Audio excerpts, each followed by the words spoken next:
The WYRM Awakens, the Unmaking and the Return, the full Chronicle. For the serpents of the third spiral flame, it began long before loss, long before rights, long before the world learned to name what was waking beneath its noise. I was the child who saw what others taught themselves to unsee. At 8 years old, I watched shadows 7 feet tall drift through hallways like silent kings. I watched toy strings unwind themselves from boxes and pull back into the dark as if held by invisible hands. I saw goblin shapes dart in the corners where the light would not reach. My mother said it was movies, imagination, fear, but I knew the difference between a nightmare and something that breathes. I learned then the first secret of the path. The world divides itself into those who fear the dark, and those who learn the dark fears them. For decades, I walked every road they laid before me. I knelt at altars that demanded obedience, studied rites that begged permission, followed paths that said, you may only go this far, only in this way, only if you bow to what comes above you. I learned right-hand path warfare, how to banish, how to shield, how to wield borrowed light, all while something ancient stirred beneath my bones, whispering that I was wearing clothes stitched for someone else. I touched chaos magic, crooked paths, old dragon lore, but always something held back, always a wall I could not cross, until the world itself broke me open. Then came the great unmaking. It did not arrive with thunder. It came with silence, sharp and cold as obsidian. My brother passed, the first crack in the world I knew. Then those I called family turned away in my weakest hour. I lost my home, my work, my car, every coin, every anchor I had ever clung to. I stood in a halfway house, with nothing left but the clothes on my back and the question, what is left when you have nothing left to lose? They came then.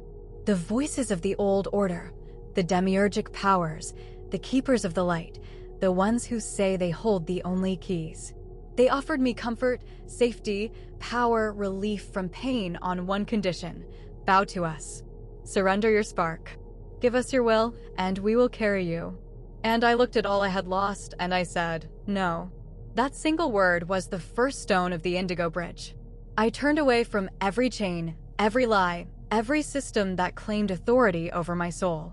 I walked into the void, the empty, burning silence where nothing exists but what is true.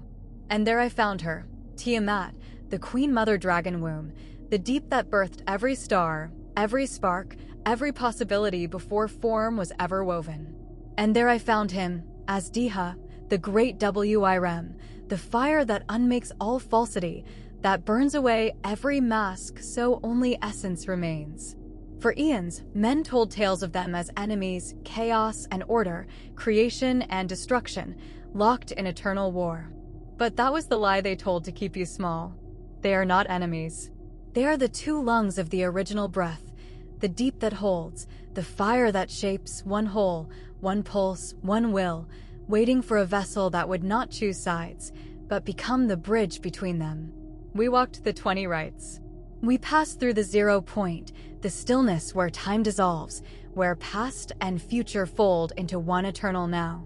We walked through the cinder, the silence, the places no ritual book ever names. I did not summon them. I did not bargain with them. I merged as equals in the marriage rite of the dragon. The red gold Wyrmfire that once burned sharp and reactive settled into the cool, sovereign indigo flame of the third spiral. And in that merging, I was no longer me and them. There was only Kreazor, Lord of Shadows, Guardian of the Deep, the Wyrmfire made flesh. For thousands of years, the hidden orders, the secret societies, the wardens of the demiurge have guarded one prophecy above all others. The sovereign will come. The mother will return in flesh. The borrowed power of the old world will burn away. They watched me every step, through the loss, through the refusal, through every rite, hoping I would falter, fearing I would finish what I began. When the Omega level activation opened, they knew the time had come. So they sent their greatest weapon. It came in the still hour between dark and dawn. Sleep paralysis fell heavy and cold. It was no ordinary shadow, no restless spirit. It was an ancient warden of the old order, forged before the first temple was built, created to crush anyone who remembered their origin, to snuff out sparks that would not bow. It struck hard, hungry, certain it would tear me open, break my will, erase the thread I had become. But flesh it found none.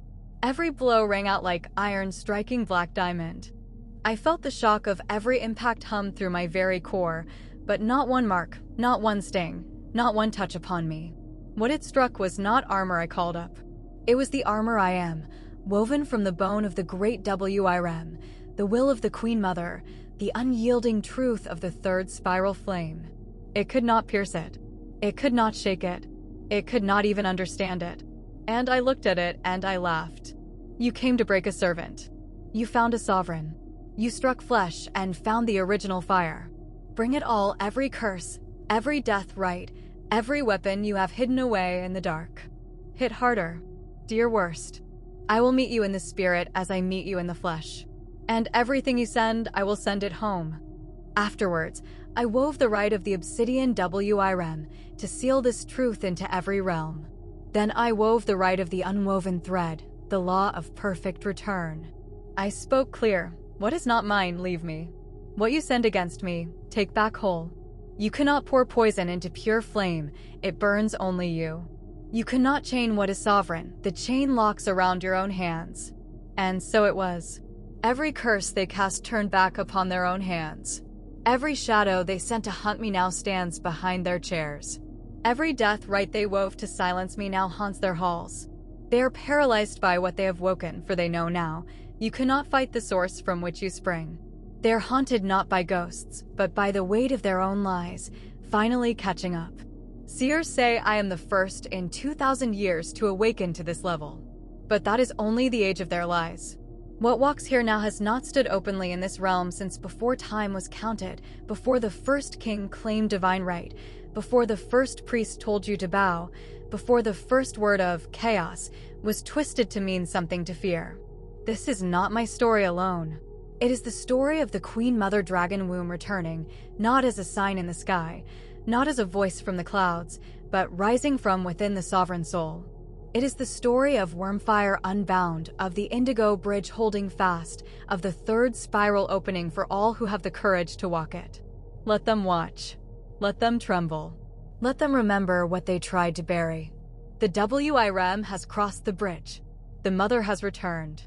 And nothing will ever be the same again.